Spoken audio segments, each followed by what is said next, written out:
Devant le tribunal d'Albi, on est là depuis 4h du matin.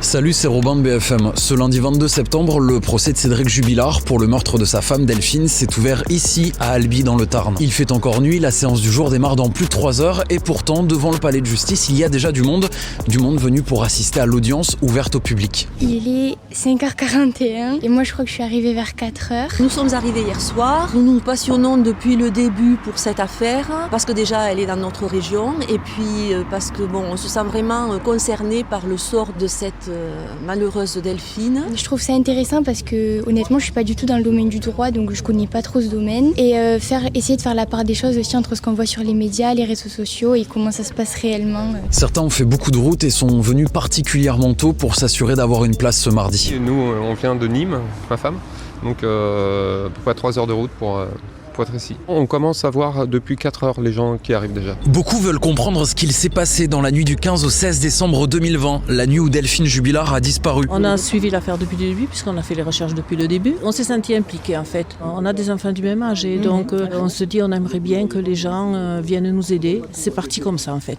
Et puis après on s'est senti investis. Tous espèrent des réponses, des éléments nouveaux dans cette affaire car rappelons-le, le corps de l'infirmière de 33 ans n'a jamais été retrouvé. L'attente c'est peut-être un moment donné que la vérité ressorte, mais c'est très rare dans un procès. Avec tout ce qu'on a dit sur lui, je ne lui vois pas faire des aveux. Aujourd'hui, Cédric Jubilard risque la réclusion criminelle à perpétuité. Je pense qu'en assistant aux audiences, on va découvrir certains éléments du dossier, bien sûr qui étaient tenus confidentiels jusqu'à maintenant, qui vont peut-être nous éclairer sur la personnalité de Cédric pour qu'on puisse se faire une opinion. Dans la file d'attente, un sujet de discussion principal, le premier jour du procès qui a eu lieu hier. Les gens parlent de toute l'histoire, ils remettent toutes les preuves qu'ils connaissent. Les gens parlaient beaucoup des recherches. Certains, ils étaient sur le terrain pendant les battues. Et le thème, c'est qu'elle était introuvable, quoi. Jackie et Chantal étaient déjà présentes lundi pour assister à l'ouverture du procès. Moi je m'attendais pas à le voir comme ça parce qu'on nous l'avait pas décrit comme ça. Et puis vu les photos qu'on avait vues, là on l'a trouvé assez serein malgré qu'il tremblait un peu, qu'il était un peu